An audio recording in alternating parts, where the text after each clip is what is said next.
আপনি অন্যের উপকার করবেন, পিঠে ছুরি খাবেন না, এই দুনিয়ায় এটা কখনো হবে না। আপনি অন্যের উপকার করবেন, আগে মেন্টালিটি তৈরি করে ফেলুন, সে আমার ক্ষতি করবেই, আমার পিঠে ছুরি সুযোগ পেলে মারবেই।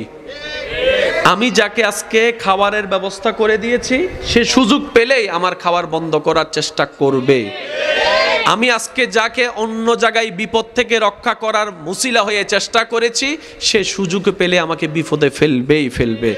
আজকে যাকে অভাবে দেখে আমি টাকা দিয়ে সাহায্য করেছি, আমার অভাবের সময় আমি অন্য কারো কাছ থেকে পেলো, তার কাছ থেকে পাওয়ার আশাটা আমার রাখাটা চলবে না। কারণ এটা দুনিয়া, এটা জান্নাত নয়, এটা জান্নাত নয়। দুনিয়া যতদিন ছিল, যতদিন আছে, যতদিন থাকবে, এই সমস্ত নিয়ম মেনেই আমাদেরকে চলতে হবে। তাই এই কথা কখনো আশাই করবেন না, ওর এত উপকার করেছি, ও আমার বেলায় নাই কেন, আমি ওর এত প্রশংসা করেছি, ও আমার এত বদনাম করে কেন। ভাই, এটাই দুনিয়ার নিয়ম, মেনে নেওয়াটাই বুদ্ধিমানের কাজ।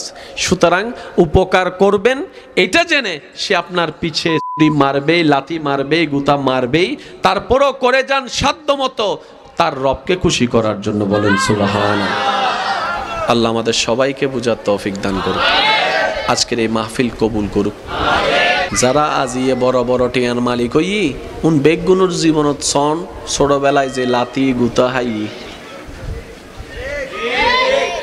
মাতন না বাজি বৎ সময় আর উনি আর যুবকসকল হয়তো হতান বুঝিবেন, ওয়া তোয়ার নাম থাকতে আর আগে বই ন ভাই ফরি বেল্লাই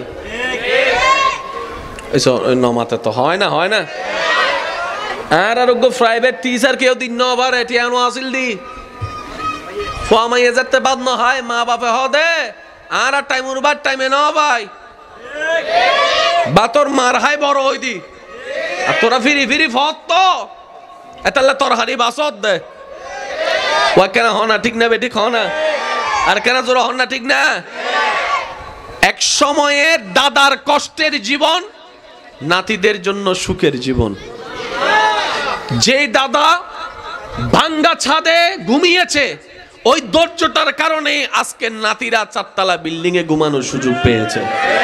আর দাদারা কামাইতো নাতিদের জন্য, বাবারা কামাইতো তো সন্তানের জন্য, নিজে থাকার জন্য নয়। তো বাবারা যখন দেখে আমি থাকতে পারি নাই, আমার সন্তান এসির ভিতরে আছে, আমি পড়তে পারি নাই, আমার সন্তান এখন মাস্টার্স পড়তেছে, এই সন্তানের সাকসেসের ভিতরে মা বাবা নিজের সফলতা খুঁজে পায়। বলেন না সুবহানাল্লাহ।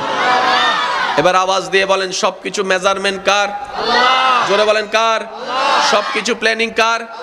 আর আল্লাহর প্ল্যানিং এর মধ্যে বিন্দু পরিমাণ কোন রদবদল ভুল, এটার উপর বিশ্বাস থাকলে শয়তান আপনার ঈমান চুরি করতে কখনোই পারবে না।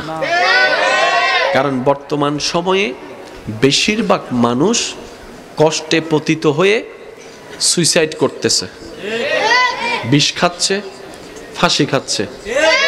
কথা বলেন ঠিক কিনা? এই কষ্টটা যদি সহ্য করা শিখে ফেলতে পারেন, নিয়ামত আপনার জন্য অডেল ভাবে আসবে, আপনি কল্পনাও করতে পারবেন না। চিৎকার দিয়ে বলেন না সুবহানাল্লাহ। কত ভালো লাগে আমার নূর নবীর নাম, আরো ভালো লাগে নবীর দরুদ সালাম, নবীর দরুদ সালাম, নবীর দরুদ সালাম।